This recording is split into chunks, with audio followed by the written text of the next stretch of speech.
Nous sommes avec André Masson, qui est notamment directeur de recherche émérite au CNRS. Bonjour. Bonjour, Frédéric Serrière. Je vais vous laisser vous présenter et ensuite on va parler de tout ce qui est mutualisation de la dépendance, enfin financement de la dépendance, et ce sujet très vaste. Déjà, est-ce que vous pouvez vous présenter? Voilà, donc je suis directeur émérite de recherche au CNRS. Je suis aussi directeur d'études à l'EHE2S, l'école des hautes études en sciences sociales, je m'excuse, et je suis membre de l'école d'économie de Paris, qui est donc du côté de la Porte d'Orléans. D'accord. Et je fais aussi partie de la chaire transition démographique, transition économique que dirige Jean-Hervé Lorenzi. C'est à peu près mes affiliations. Pour commencer, on commence par quoi? On commence par définir peut-être la dépendance. Euh, Seriez le périmètre de la dépendance, qui ça concerne, le nombre de personnes, et ensuite après on pourra parler de financement. Voilà. Alors, sur le nombre de personnes, là, je n'ai pas vraiment les chiffres en tête, mais la dépendance est à différents stades. Ce qu'on appelle la grille à GIR, donc de GIR 1, GIR 2, GIR 3, GIR 4, etc. GIR 1, GIR 2, c'est ce qu'on appelle la dépendance lourde. La dépendance lourde, ça peut être physique, mais plus souvent cognitif.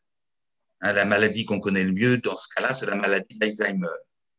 Pour le cognitif, en fait, on parle aussi des maladies dont je ne connais même pas le nom, qui sont apparentées à la maladie d'Alzheimer. C'est pour ça qu'on parle de MAMA, maladie d'Alzheimer ou maladie apparentée. Les gens, quand ils vont vite, ils disent les MAMA. Personne ne comprend quand on n'est pas du domaine. Voilà.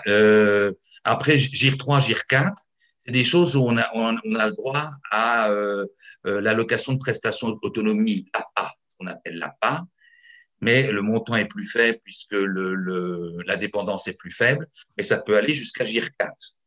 Là, on a des déficiences, mais plus limitées. On va à GIR 5, GIR 6, jusqu'à vous et moi, bon,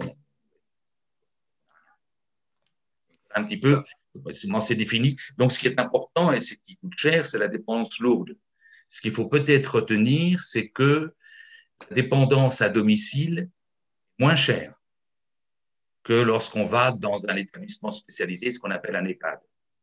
C'est moins cher à domicile, c'est moins cher à domicile qu'en EHPAD, mais c'est dû à quoi? C'est-à-dire que c'est dû au fait qu'on est moins dépendant à domicile, ou pas? Non, mais c'est-à-dire que lorsqu'on a une dépendance limitée, on reçoit un kinésithérapeute, une infirmière, tout ça, etc.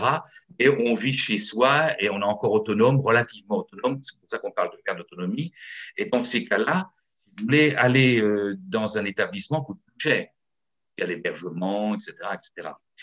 Il y a un changement quand on tombe sur une dépendance très lourde. Si vous êtes sur une dépendance très lourde, moi, par exemple, ma mère a eu ça à une époque. À ce moment-là, il faut des gens à la maison 24 heures sur 24 qui s'occupent de vous, etc. Et là, évidemment, la dépendance à domicile, quand la dépendance devient très lourde, est plus chère Mais ça en s'inverse. général Ouais, que ça dans un s'inverse. EHPAD. Il y a un changement. Ouais, ouais, ouais. En gros, pour les cas de dépendance légère ou modérée, et donc l'idée, c'est de rester le plus longtemps à domicile. Et lorsqu'on a besoin d'un soutien médical fort, on est bien obligé de passer dans un établissement. Quand les aidants familiaux, qui sont quand même nombreux, ne peuvent plus tenir la charge, par exemple, pour une maladie d'Alzheimer ou un Parkinson important, là, ça demande une assistante 24 heures sur 24. Et la personne est tout le temps au lit, donc ouais. Ce Est-ce qu'il qu'on faut a des... retenir, c'est qu'on peut rester le plus longtemps possible à la maison, et c'est ce que veulent la plupart des gens. Mais lorsque la dépendance devient très lourde, le soutien familial n'en peut plus, que ce soit le conjoint, en général la femme, puisque la femme survit à son mari dans 80% des cas encore maintenant. Donc, les banques qu'on appelait avant principales, c'est la femme, et puis après les enfants. Plus souvent les filles que les garçons d'ailleurs. C'est des aides en temps, ce qu'on appelle l'aide informelle. Oui. Mot horrible qui signifie que il faut s'occuper de la personne. Et après, on a une aide professionnelle à côté pour les soins vraiment professionnels. Mais donc voilà comment à peu près ça se passe. Donc l'idée, c'est de rester plus longtemps à la maison, mais à partir d'un certain moment, il faut passer en établissement, soit que l'aide familiale n'en peut plus, et soit que les soins sont trop importants pour l'effectuer à domicile. D'accord. Est-ce qu'on a des chiffres du coût que représente pour une famille, une personne, enfin, pour une personne dépendante? Là, il y a eu des chiffrages, mais les chiffrages sont très difficiles puisqu'il faut valoriser une aide non marchande. Si vous, par exemple, vous passez 2 heures par jour avec votre parent, comment vous évaluez ce coût? Si vous êtes cadre supérieur dans une grande entreprise et que c'était au coût du marché, alors c'est très cher. Si vous dites non, quelqu'un qui pourrait vous remplacer, qui fait à peu près la même chose, vous évaluez un coût beaucoup moins élevé, si vous voulez. Donc, tout dépend comment vous évaluez. Mais en fait, l'aide non marchande est importante. J'ai plus les chiffres en tête, mais elle est importante. C'est une économie pour la collectivité que les familles s'occupent jusqu'à un certain point des parents. Donc, une conséquence de cet effet, c'est que le soutien des familles risque de diminuer, en particulier, puisque c'est un soutien en temps informel, du fait que les enfants habitent loin de leurs parents. Le principal paramètre, c'est la distance géographique. Actuellement, les enfants vivent plus loin de leurs parents qu'avant, et donc l'aide familiale diminue, et donc, ça n'est pas bien chiffré, le coût de la dépendance risque d'augmenter, puisque ce qui n'était pas compté, d'ailleurs que beaucoup Oui. d'économistes et sociologues s'élèvent contre ça en disant que l'aide familiale est très importante, on chiffre à 4 millions le nombre des aidants, etc. Et donc, il y aura tous des problèmes à l'entreprise pour permettre à quelqu'un d'avoir des tâches pour s'occuper de son parent dépendant. Il est évident que le fait que le soutien familial va diminuer, parce qu'il y a peut-être moins d'enfants et surtout l'éloignement de la distance géographique, ou si vous voulez, la montée d'individualisme, ou si on veut plus, etc., fait que la dépendance va augmenter. À une époque où la dépendance était moins répandue, dans les campagnes en particulier, il y avait cohabitation. C'est-à-dire que le vieux parent habitait avec ses enfants. Donc le coût pour la collectivité était très faible. Maintenant, c'est fini. Donc coût qui augmente, j'imagine aussi besoin en personnel plus important. Besoin personnel. Alors, ce qu'il faut savoir, c'est que le risque de dépendance, bon, lourd ou un lourd, diminue plutôt à âge donné, en raison des politiques de prévention ou en raison de meilleure prise en charge au point de vue de soins. Mais avec l'allongement de l'espérance de vie, le risque de dépendance augmente et le nombre de dépendants augmente. Et même si à âge donné ça diminue, comme l'espérance de vie a augmenté, le nombre de dépendants augmente. Il y a de plus en plus de personnes très âgées et là, le risque de dépendance augmente. D'accord. Et en plus, un risque peut-être de dépendance de rester peut-être plus longtemps en dépendance. Si Non, non, pas non, non, forcément. pas forcément plus longtemps, c'est de 2,5 à 4 ans, ça dépend si c'est à la maison ou en établissement, et puis ça dépend de quel risque de dépendance on prend. Mais ça, non, la distribution, vous avez des gens qui peuvent rester 8 ans en dépendance lourde et qui tiennent, mais en moyenne, c'est 2 ans et demi à 4 ans à peu près. Donc la durée moyenne est relativement bien cernée. Mais il y a des exceptions, bien sûr. Alors, à l'heure actuelle, on parle d'une loi sur le grand âge. On Oui. réfléchit sur le financement, notamment, mais pas que de la dépendance. Est-ce que c'est tout le monde qui va payer pour les seniors? Est-ce que c'est les seniors qui devraient payer entre eux? Comment est-ce que vous voyez, en introduction, comment est-ce que vous voyez la situation? Si vous voulez, imaginez que vous avez une société, pour parler simplement, une société, vous avez des épargnants hypothétiques. Vous avez des épargnants du cycle de vie qui accumulent un patrimoine qui consomment sur leurs vieux jours, où les gens sont prévoyants, ils ont cumulé suffisamment d'épargne, le poids des retraites est relativement limité, l'héritage n'est pas très important, les inégalités de patrimoine ne sont pas très importantes, etc. C'est une société en équilibre où la longévité a augmenté, mais maintenant on sait à peu près comment elle est, il n'y a aucune inconnue. À ce moment-là, il y a beaucoup d'intérêt à faire une assurance dépendance, bien sûr, mais cette assurance dépendance, on a intérêt, ce que dit la théorie, mais aussi la pratique, à la faire sur la base la plus large possible, incluant les revenus perçus déjà par les jeunes. Pourquoi? Parce que ça permet de lisser le coût de la dépendance sur une très longue période. Donc, la théorie vous dira la base la plus large possible, puisque ça fera des coûts annuels le plus faible possible. Donc, il faut commencer à cotiser pour la dépendance le plus tôt possible, parce que comme ça, globalement, si c'est en régime permanent, tout ça, ça ira très bien. Alors, on n'est pas du tout dans une société de cette. On ne sait pas ce que sera la longévité de demain. On est dans l'inconnu. Est-ce que les générations suivantes vivront plus longtemps que nous? On pense que oui, qu'une fille qui est née aujourd'hui sera centenaire, etc. Donc, elle verra l'année 2120, mais bon, pas sûr du tout. L'exemple du Covid montre qu'il peut arriver des choses. Et on a des tensions entre générations qui sont importantes. Et en particulier, on a un poids des retraites qui est très important. Et si vous voulez, vous avez l'idée qu'on va faire travailler les actifs plus longtemps pour équilibrer le système de retraite. Hein, c'est ça qui se passe. Bon, moi, vous peut-être, mais pas moi, on va les faire travailler plus longtemps. L'idée étant que comme on vit plus longtemps, eh bien, il faut travailler plus longtemps pour équilibrer les périodes de travail et de repos. Alors, ce n'est pas tout à fait juste. C'est une antienne qui est sortie par tous les politiques. Vous avez une phrase typique d'Edouard Philippe, la clé de la réussite de notre pays, c'était en 2019 à l'Assemblée nationale, quand il était Premier ministre. La clé de la réussite de notre pays, c'est que les Français travaillent plus longtemps. Voilà. Bon. Et que leur retraite dépendra en particulier s'ils auront travaillé plus ou moins longtemps. Ce n'est pas tout à fait juste, puisque les jeunes doivent travailler plus longtemps ou cotiser plus fort en raison de l'espérance de vie des générations retraitées, pas de la leur. La leur, on ne la connaît pas encore. Et ces retraités, donc, vivent de plus en plus longtemps, puisqu'en fait, les gains d'espérance de vie maintenant, les gains d'espérance de vie, si je résume, avant, ça a été sur la mortalité infantile, puis ça a été sur les maladies cardiaques, cardiovasculaires, etc., vers 50, 60, 65 ans, et maintenant, c'est le grand âge. Un phénomène qui a commencé au Japon à la fin des années 70. On gagne des années de fin de vie. Évidemment, pour la perte d'autonomie, ça n'est pas bon. Mais bon, c'est en même temps le rançon du progrès, tout ça, etc.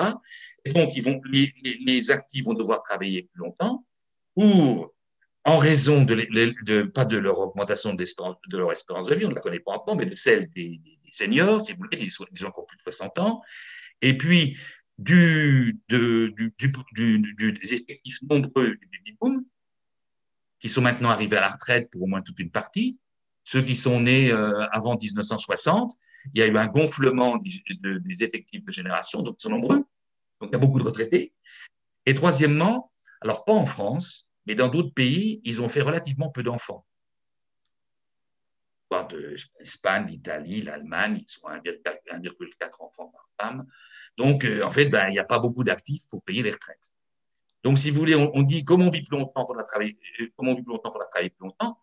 Et en fait, on s'aperçoit que les jeunes actifs devront travailler plus longtemps pour payer des baby-boomers et leurs aînés florissants, nombreux, et qui n'ont pas fait tellement d'enfants dans certains pays, pas chez nous. Chez nous, on est resté à peu près à 2 enfants par femme, donc c'est différent.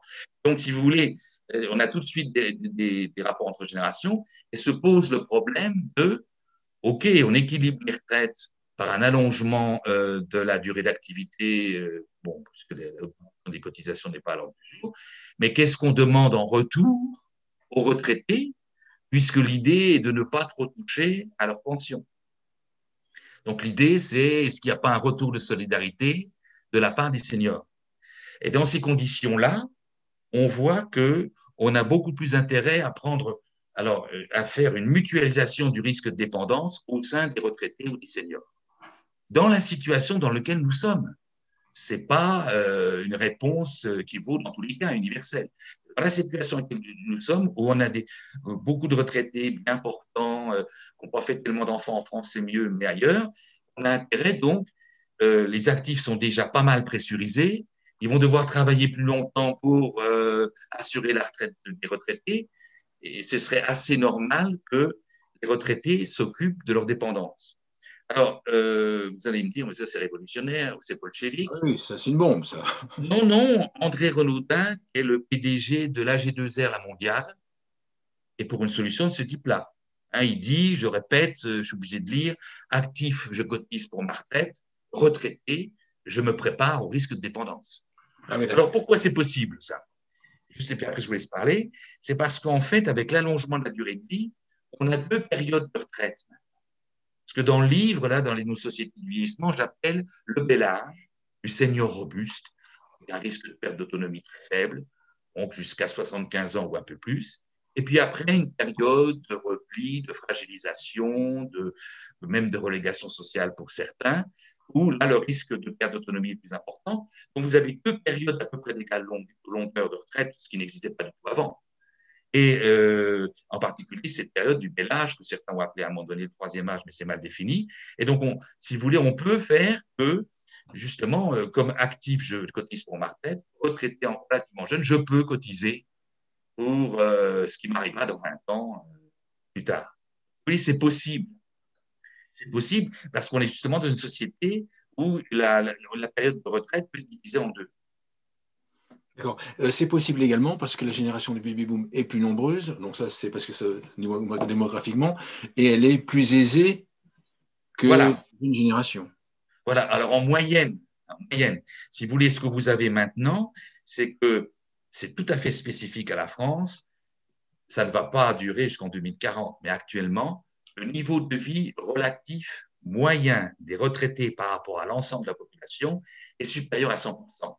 102, 103, 104%. En 2040, ce sera sans doute plus le cas. Tout dépend des scénarios de croissance, mais ce sera plus de 90%. Dans les pays étrangers, ce niveau de vie relatif moyen des seniors, c'est seniors pauvres et seniors riches, bien sûr, est de l'ordre de 80-90%. Donc la France est un peu unique. Donc les retraités, donc je ne parle même pas, je parle des revenus capital, mais même pas du patrimoine. Bon, le niveau de vie, c'est, vous voyez, c'est le revenu par unité de consommation. On divise le revenu du ménage par le nombre d'unités de consommation pour avoir une espèce de revenu par tête, si vous voulez. Ce qui suppose que chaque adulte vaut un, mais combien on compte un enfant de 10 ans, un enfant de 15 ans et tout, je ne rentre pas dans les détails. Et une mesure approximative du niveau de vie fait que la France est le seul pays où le retraité a en moyenne un niveau de vie supérieur au reste de la population et même aux actifs. Donc, c'est quand même important. Deuxièmement, nous avons un âge d'entrée à la retraite plus précoce qu'ailleurs. En fait, il a à peu près 62 ans.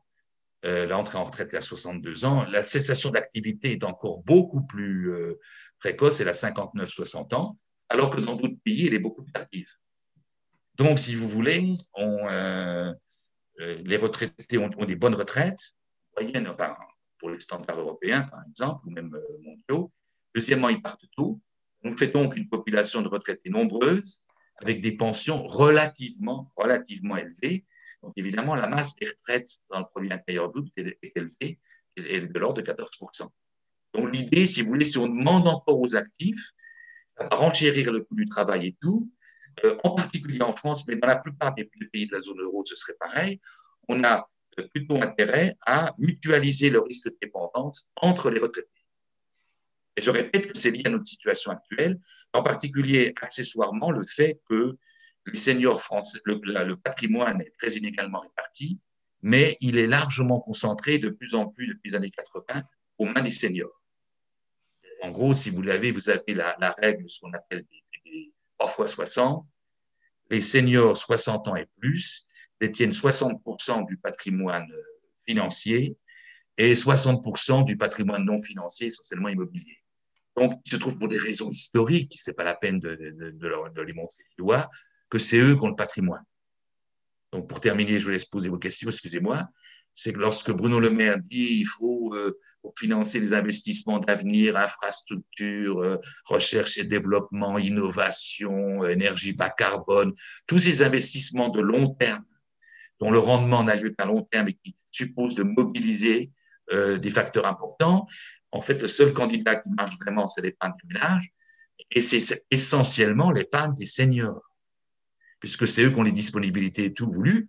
Les jeunes, où ils n'en ont pas, et quand ils en ont, ils investissent dans l'immobilier. C'est-à-dire, ils font un apport personnel, et puis après, ils font des remboursements d'emprunts. La propriété immobilière a beaucoup augmenté dans les grandes villes, et donc, ils n'ont pas d'épargne à donner pour le financement de l'économie à long terme. Mais les seniors, eux, ont les moyens, mais ne les utilisent pas.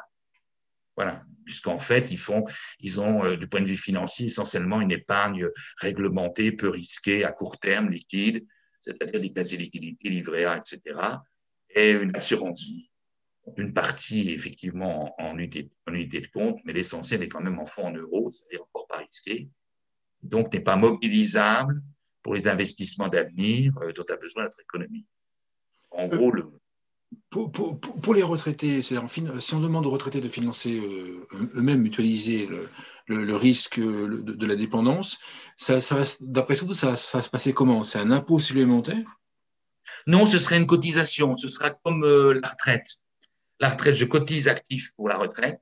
Là, je cotise retraité pour la dépendance. Ce serait la même manière. Donc, ça serait déduit de la pension. Ah oui, ce serait une cotisation au début de la pension. Il faudra peut-être revenir sur l'augmentation de la CSG pour pouvoir faire cette mesure. Et D'accord. deuxièmement, comme les seniors ont le patrimoine et qu'une partie des seniors sont vraiment riches, ce que je ferais, qui est encore plus révolutionnaire, alors ça, même André Renaudin, PDG d'AG2R, la mondiale, ne le fait pas, je ferais qu'une partie des cotisations serait prise sur le patrimoine. Ah, Stock de voilà. patrimoine. Par la CSG, qui est la contribution sociale généralisée, qui est prise sur les revenus du capital, mais directement le stock de patrimoine. Donc, en fait, on valoriserait le patrimoine et on en déduirait une cotisation qui serait réduite de la pension.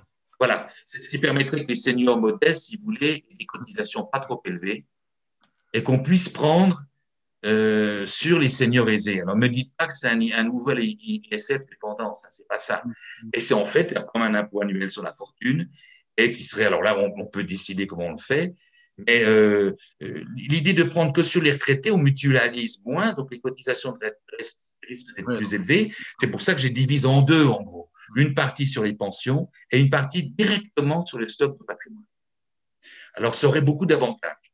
Je signale que pour l'instant, qu'est-ce qu'on fait? Alors, c'est un financement complémentaire, hein, ce n'est pas tout le financement, c'est en plus de ce qui existe déjà, comme l'allocation prestation d'autonomie, l'APA, etc. Hein.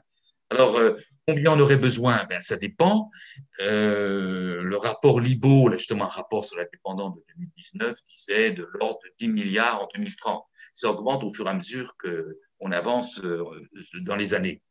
C'est difficile à chiffrer, puisque tout dépend de la part que l'État est prêt à faire pour avoir cette assurance dépendance obligatoire, inclusive, en particulier pour la dépendance lourde. Qu'est-ce qu'on laissera à charge au ménage, le reste à charge au ménage?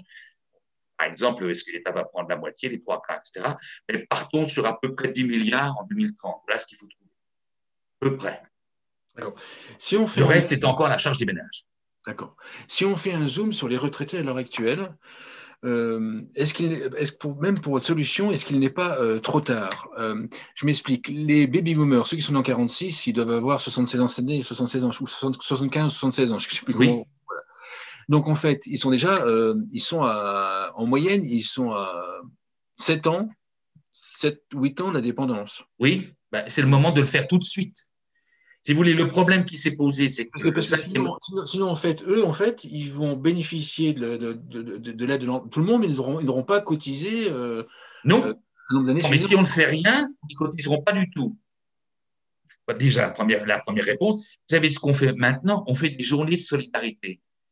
C'est-à-dire qu'on fait travailler les actifs gratuitement pour payer les compléments d'indépendance. Et si vous voulez, l'histoire d'un cinquième risque ou d'une cinquième branche dépendance, ça date de quand? Ça a été mis sur pied, normalement, les premiers travaux et tout, de 2007, sous le début du quinquennat de Sarkozy. Hein. Et depuis, ça achoppe. Pourquoi? Parce qu'on ne sait pas comment financer, sachant que les prélèvements obligatoires, on ne veut pas qu'ils augmentent, etc. Donc voilà, moi, je fais entre retraités et une partie sur le patrimoine pour moins amputer le retraité moyen qui a un patrimoine limité. Et la mesure que je prends fait que le coût du travail n'est pas augmenté. Ce que veulent en particulier les baby boomers dont je fais partie, à la limite, si on ne fait rien, eh bien, on n'aura pas cotisé spécialement pour la dépendance. Et puis après, quand on arrivera en dépendance, ah ben, il faut s'occuper de nous. Ah ben oui, vous n'avez pas cotisé. Ben non, l'assurance dépendance n'a pas eu lieu, si vous voulez. Il y a un très mauvais jeu de mots là-dessus. On les appelait les baby boomers. Après, on les appelait les happy boomers. Oui. Bon. Moi, je les appellerais dans 10 ans les needy boomers. Needy en anglais, ça veut dire dans le besoin. Donc, il need, donc c'est vraiment dépendant. Donc, le baby boomer, il passera à papy boomer et à needy boomers. Parce que j'ai en tête Parce c'est un que si, mauvais jeu de mots. Hein. si on ne fait rien et si on ne met pas en place ce système ou un autre système, en fait, concrètement, c'est les baby boomers eux-mêmes qui vont payer leur propre dépendance, plus les familles. Parce qu'en fait, l'État, les collectivités seront déjà suffisamment endettés. Non, il y a un problème qu'on appelle de free riding, ou en français de passagers clandestins. Quand ces baby boomers nombreux arriveront à la dépendance, ils vont dire qu'on s'occupe d'eux, puis ils seront revendicatifs, etc. Et donc, finalement, il faudra trouver de l'argent pour eux. On ne va pas dire c'est des vierges folles, ils n'ont pas cotisé comme il fallait, basta. On va bien sûr s'occuper d'eux et c'est à ça qu'ils s'attendent. En gros, la dépendance, c'est le syndrome du portillon. Il faut que la dépendance arrive le plus tard possible et soit bonne et qu'ils n'aient pas eu le temps de cotiser, justement. C'est pour ça que moi, je veux que ça commence. Enfin, je propose que ça commence dès demain. Entre parenthèses, tout le monde cherche maintenant l'assurance dépendance. Le gouvernement même veut une assurance dépendance, mais il achoppe toujours sur son financement. Et l'idée est que justement, cette assurance dépendance soit mise en place le plus vite possible, sur des bases claires. Et je pense, on ne peut pas demander aux actifs actuellement. Le coronavirus ne fait que renforcer ce problème. Le coronavirus fait que, si vous voulez, moi qui ai 70 ans, je pouvais rester au lit, boire du champagne, écouter de la musique, problème, pendant les différents confinements. C'est peut-être pas très agréable, mais enfin, ça va, c'est bien. Pendant ce temps-là, toute une série de personnes, les indépendants qui avaient des petites entreprises, la boulangerie, la boucherie et tout, est-ce que ça allait continuer avec des conditions de travail plus difficiles, masques et tout, distance et tout. Les jeunes ont du mal d'étudier, ils ont du mal de trouver un travail, le chômage augmente, les entreprises n'embauchent plus les jeunes, tout le monde souffre économiquement. C'est vrai que les seniors, eux, souffrent parce qu'ils sont les plus enclins à subir le Covid. Bon, ça, c'est la faute de personne. Le Covid a choisi une solution pour les plus âgés, c'est disparaître. Bon, mais si vous voulez autrement, donc ça c'est sûr que c'est un vrai problème, mais autrement, l'essentiel a été pris en compte par les actifs et par les jeunes. C'est eux qui ont eu le problème. C'est maintenant on leur dit, attendez, les baby boomers, maintenant on va mettre enfin une assurance dépendance en place. On est désolé, elle commencera dans 5 ans et donc les générations nées en 45, finalement elles auront cotisé 2 ans maximum. Tout va bien. Elles passeront encore à travers les difficultés. Et vous, Voilà. vous pensez que les baby boomers vont quand même même à cette tranche d'âge-là, même en étant dépendants, ils vont quand même encore être revendicatifs. Ils Ah, je pourront. pense, oui. C'est ce que je connais assez mal le sujet, si vous voulez, mais si vous demandez au personnel soignant, tout ça, etc., il y a une nouvelle arrivée dans les EHPAD de personnes âgées qui revendiquent de garder une autonomie minimale, tout ça, etc. Et les baby boomers, vous les voyez bien, si vous regardez certains articles de journaux où ils disaient on nous traite de vieux. Mais on n'est pas vieux. On n'est pas vieux. Pour un vieux, c'est une dame à côté d'eux, c'est une canne et tout ça. Et vous avez des baby boomers, un article récemment dans le Nouvel Observateur, il y a 1 an ou moins, qui disait on n'est pas vieux du tout, mais ils avaient 67 ans. Avant, c'était une élite. Un journaliste avait interviewé une élite au sens où il était encore psychiatre, médecin, avocat, etc. Et disait la génération de mai 68 n'est pas morte, etc. J'en parle dans le livre. Et bon, d'abord, c'est pas tout le monde. Hein. Quelqu'un qui a été ouvrier du bâtiment toute sa vie ne sera peut-être pas dans cette forme-là. Mais ils veulent toujours. L'idée de céder la place, de transmettre aux générations suivantes et tout, ne leur est pas pour la tête du baby boom, ça n'est pas forcément dans leur tête. Vous avez vraiment ce phénomène-là. Donc, c'est pour ça moi, que je demande, et en particulier sur le patrimoine. Si vous prenez sur le patrimoine, vous allez avoir que qu'est-ce qui va se passer si vous créez une assurance dépendance qui marche bien. Les personnes âgées, donc, auraient tous les moyens d'investir dans des produits plus longs, plus risqués, s'il y avait des produits qui étaient offerts sur le marché, mais ils ne le font pas parce qu'ils thésaurisent, en particulier, mais pas seulement, pour un motif de précaution. Si jamais la dépendance arrive, il faut que je me couvre. Bon, parce que quand même, les personnes âgées ont en tête, quand ils ont les moyens, de ne pas se retrouver à la charge de leurs enfants. Donc, ils thésaurisent, et donc ils ont une épargne que certains qualifieront d'inerte ou de stérile, en particulier pour le financement de l'économie. On a particulièrement besoin. Si vous voulez, vous avez actuellement, il n'y a plus d'investissement public. L'investissement public net est de 0,2% du PIB. Bon, c'est très léger. Les entreprises investissent moins. On aurait besoin d'infrastructures rien qu'à réparer. Il n'y a qu'à voir la SNCF et le rail. On aurait besoin de beaucoup d'argent. Le seul candidat, c'est l'épargne des ménages. Dans l'épargne des ménages, c'est l'épargne des seniors. Mais si, pour le moment, pour qu'ils le fassent, il faudrait qu'au moins qu'ils aient une bonne assurance de la dépendance. Il n'est pas besoin d'amasser des sommes à matelas en cas de survenue, surtout si c'est des cadres et qui veulent quand même avoir un établissement correct et tout. Si c'est dans une grande ville, ça va leur. Ah oui, l'assurance, d'après votre vision, l'assurance dépendance permettrait de sécuriser les retraités un peu mieux, et ils se Voilà. sentiraient moins stressés par rapport à leur avenir, et donc ils participeraient plus aux investissements de l'économie en général. Si on leur offre des placements voulus, qui n'existent pas pour le moment, mais enfin, ils seraient prêts. Alors, n'importe quel économiste vous dira, mais ça, c'est le boulot de l'intermédiation financière, de transformer des produits liquides à court terme en investissement de long terme. Par exemple, sur le livret A, c'est ce que fait la Caisse des dépôts. Elle a des contrats d'adduction d'eau de 99 ans. Donc, elle arrive à faire ça. Elle fait ça à petite échelle. On a bien vu encore sur l'histoire des vaccins et des biotech, pas fait les investissements voulus dans la recherche. On les a pas fait. Même les jeunes pousses, les startups françaises ont souvent été financées, y compris, je ne sais plus comment elle s'appelle, Valbona, en Bretagne, par les Anglais. Ouais. Donc, si vous voulez, on a besoin de cet argent. Et pour ça, il faut sécuriser les seniors et les faire contribuer. D'un autre côté, si c'est eux qui cotisent pour leur dépendance, ils seront rassurés. Puisque c'est comme la retraite, c'est sûr à ce moment-là ce qu'ils vont toucher. C'est ce que je veux dire. Donc, bon. Alors, le risque de dépendance doit être mutualisé parce que c'est un risque magnifique pour être la mutualisation. C'est un risque horrible, mais magnifique pour la mutualisation. Parce que finalement, à 65 ans, ça concernera 15-20%, donc une minorité de gens. Mais ce risque a des conséquences dramatiques, financières, familiales et autres. Ça, c'est le risque parfait pour une mutualisation. Deuxièmement, l'assurance par le privé n'est pas bonne. Alors ça, c'est un peu caché parce que les assureurs vont vous dire, mais nous, on a un suivi personnalisé, on est plus près des gens, etc., que la masse du public et tout. Donc, c'est beaucoup mieux. Faites-nous confiance. Mais en pratique, si vous voulez, quand vous regardez, la taille du marché actuellement de la dépendance privée, c'est 1 milliard, c'est moins d'1 milliard. Le chiffre d'affaires, c'est moins d'1 milliard d'euros.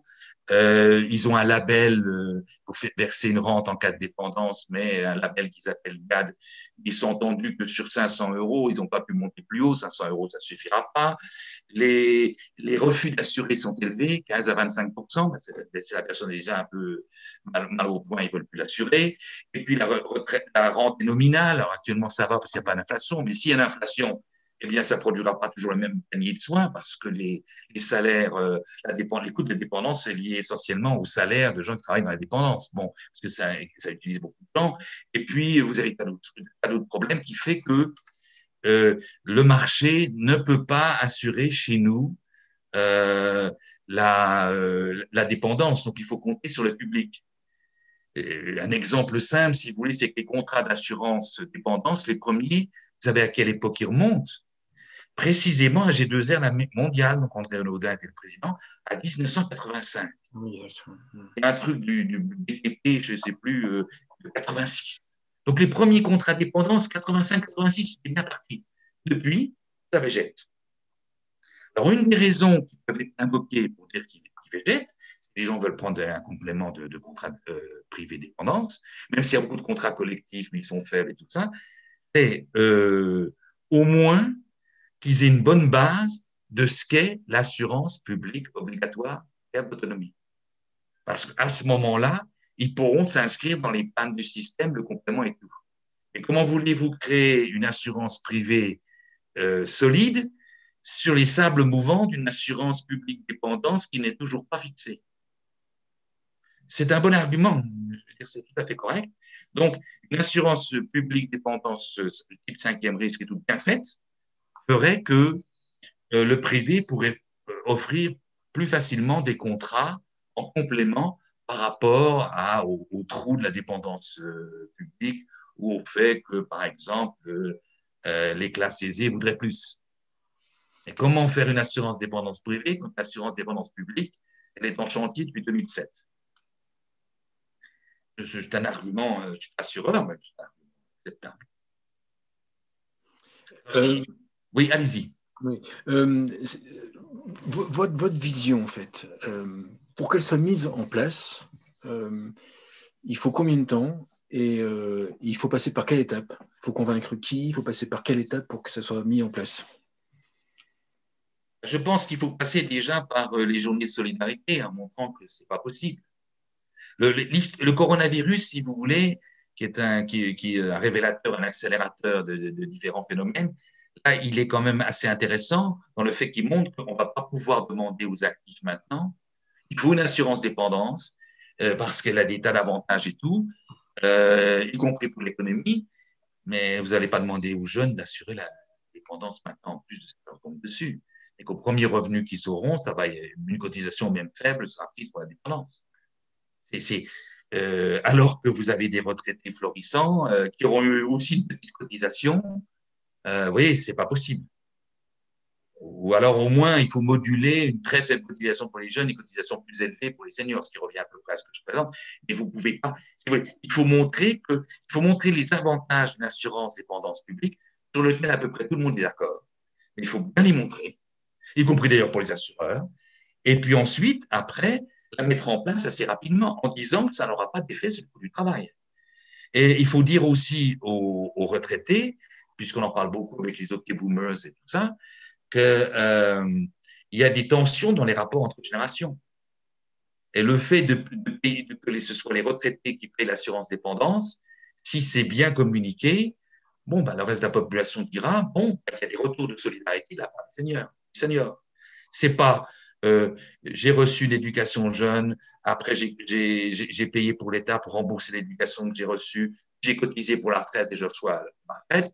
Maintenant, ma coopération est finie, je suis retraité, j'ai la belle vie, et après moi, le déluge. Oui, c'est ça l'histoire. Il faut leur dire, mais parce que les retraités disent, j'ai beaucoup travaillé, j'ai des droits acquis, et donc il ne faut pas me demander encore quelque chose maintenant, j'ai tout fait moi déjà. Il faut le répéter en particulier en matière de retraite, c'est ce qui touche. Ça dépend bien sûr des droits qu'ils ont acquis, mais ces droits acquis sont contingents, sont subordonnés au nombre, aux capacités de payer et accessoirement à la volonté de payer des générations suivantes. C'est ça la retraite par répartition. Un magnifique système à condition qu'il y ait bien solidarité entre générations. Le fait de dire, il y a beaucoup de retraités qui disent, non, maintenant moi j'ai tout fait, c'est la belle vie, enfin j'ai plus de travail. J'en parle dans mon livre là. Enfin j'ai plus de travail, je suis libre de travailler comme je veux, je me lève quand je veux, j'ai les activités que je veux, j'ai plus de patron, c'est magnifique, c'est la belle vie. Et j'ai l'intention d'en profiter le plus longtemps possible, puisque après, ma foi, c'est un peu la déchéance. Donc bon, dans les conditions actuelles avec le Covid, ou la Covid, c'est quand même une position de rentier l'État-provisant qui risque de casser la chaîne de coopération, la chaîne transgénérationnelle de coopération entre générations. C'est ça qu'il faut faire comprendre. Et donc, il faut le faire assez vite. Avec l'avantage que ça augmente, si on veut, les prélèvements obligatoires sur les seniors, et ça n'augmente pas le coût du travail. Et ça évite d'avoir affaire à des expédients comme les journées de solidarité, que les gens acceptent, mais n'accepteront pas longtemps. D'accord. Regardez le premier confinement, les jeunes l'ont suivi parce que c'était en solidarité avec les seniors. Plus ça dure, et plus c'est compliqué. Plus vous avez des gens qui vous disent, mais il n'y a qu'à mettre les seniors chez eux, et puis que les jeunes puissent sortir. Pourquoi ça ne marche pas? Parce qu'il y a des liens entre générations. Et donc, là, quand il y a une reprise, par exemple, cet été, des contaminations chez les jeunes, avec peu de décès, bien sûr, petit à petit, ça s'est translaté sur les contaminations chez les seniors. Famille, tout ce que vous voulez. Donc, il y a le lien intergénérationnel. Maintenant, alors là, je n'y connais rien, mais il y a un deuxième phénomène, c'est que si vous laissez les jeunes entre eux, avoir la vie qu'ils veulent et que vous mettez les seniors chez eux pour ne soient pas touchés, ça peut faciliter les mutations du virus. Bon, ça, on ne savait pas avant, donc ça, je n'ai rien à dire sur le sujet. Donc, si vous voulez une idée, mais cette idée est tout à fait, on peut tout à fait la divulguer. On laisse les personnes âgées en confinement parce qu'elles ont des risques et tout. Et puis les jeunes, ben, on ne va pas bloquer leur vie, donc on leur laisse davantage d'ouverture et tout. Non, c'est difficile à faire. Beaucoup de gens, vu que ça dure, ont ça en tête. Donc, si maintenant vous faites une assurance dépendance en prenant des cotisations sur les jeunes de 25-30 ans qui travaillent, je ne sais pas, il va falloir leur cacher. D'accord. Je ne pense pas que ça passera très facilement. Oui, effectivement, ça demande un débat démocratique, disons. Et c'est pour ça aussi, comme il y a une très forte inégalité des patrimoines au sein des seniors, que je suis pour une cotisation patrimoine. Ça n'aura que des avantages, ça diminuera les inégalités de patrimoine entre seniors et ça fera que les seniors aisés vont faire davantage de donations à leurs enfants pour éviter de payer sur leur patrimoine. Et ça, c'est important. C'est qu'effectivement, un impôt sur le patrimoine favorise les donations, parce que la manière d'éviter de payer cet impôt sur le patrimoine, donner une part de son patrimoine à ses enfants. Oui. Et ça, on l'a vu pour l'impôt sur les grandes fortunes en 80, l'IGF, puis l'ISF, ça a favorisé les donations. Les donations ont monté en nombre et en montant lorsqu'il y a eu l'impôt sur la fortune. Ils ont même commencé en 80, un an avant l'arrivée de Mitterrand au pouvoir. Les gens sentaient déjà que ça risquait d'arriver et d'avoir cet impôt sur la fortune. Bon, voilà. Vous avez vu que la suppression sur l'ISF, un effet que ça a eu, c'est de la diminution des donations, c'est moins de dons au Secours catholique, au Resto du Cœur, etc., puisque c'était une des manières de payer l'ISF. Et troisièmement, moins d'investissement dans les entreprises était une autre manière de payer l'ISF. Donc, l'ISF, mais il y avait des effets positifs qui ont disparu à ce moment-là. C'est pour ça que je suis, moi, pour une cotisation sur le patrimoine, sachant, il faut quand même le dire, que le patrimoine à âge élevé, les inégalités sont beaucoup plus impactantes qu'aux âges plus jeunes. Ça, c'est un peu oublié. Si vous voulez, si je suis beaucoup plus riche que vous, je suis jeune, je vais m'acheter une Lamborghini et vous, vous allez vous acheter une Smart ou l'équivalent d'une 2 chevaux. Ce sont des inégalités de consommation différées. Pour beaucoup de gens, pas pour les plus riches, mais pour beaucoup de gens, c'est des inégalités de consommation différées. Bon, mais voilà. Quand vous êtes âgé, le patrimoine, c'est beaucoup plus que ça. Le patrimoine, c'est un substitut à un capital humain qui est de plus en plus défaillant et fragilisé. Donc, avec un patrimoine, je peux acheter des services professionnels si j'ai un début de perte d'autonomie, je garde quand même un certain pouvoir grâce à mon patrimoine, etc. Donc, le fait d'en avoir est important, et le fait de ne pas en avoir est important aussi. Il faut voir qu'en fin de vie, dès qu'on arrive à des âges élevés, les inégalités de patrimoine sont beaucoup plus, j'aime pas le terme, impactantes. Comment dire, pas impactantes. Une conclusion à l'émission?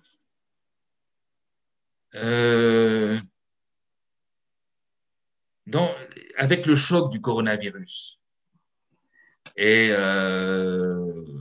les conséquences qu'il va avoir, dans les 3 valeurs républicaines, liberté, égalité et fraternité, en fait, la fraternité, pour beaucoup de penseurs, est devenue la solidarité. Elle implique effectivement de faire du lien. C'est-à-dire qu'on est tous ensemble, etc. Bon, on rentre pas dans les détails. Or, quand on est dans une situation de crise, la valeur qui prend du poids, c'est la solidarité.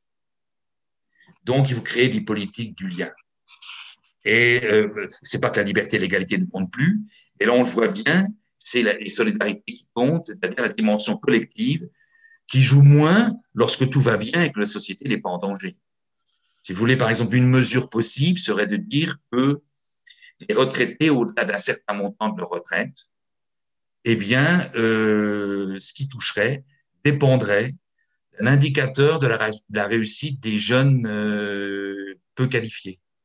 Difficile à définir, d'ailleurs, ce serait le chômage, ce serait ceux qui sont ni en emploi, ni en éducation, ni en formation, etc. On fait un indicateur des jeunes défavorisés, on fait une évolution de cet indicateur dans le temps, et le montant des retraites, au-delà d'un certain plafond, bien sûr, serait indexé directement sur l'évolution de cet indicateur. Dans ces cas-là, vous avez solidarité entre les vieux riches et les jeunes pauvres, et vous créez vraiment un lien par des contraintes institutionnelles ou fiscales. Là, c'est institutionnel. Et donc, vous intéressez directement les vieux aisés à la réussite des jeunes pauvres. C'est pas, vous ne leur prenez pas, c'est un partage des risques. C'est-à-dire que les personnes âgées aisées sont directement intéressées à la réussite de l'économie plutôt que de dire mes droits acquis, et après moi, le délai.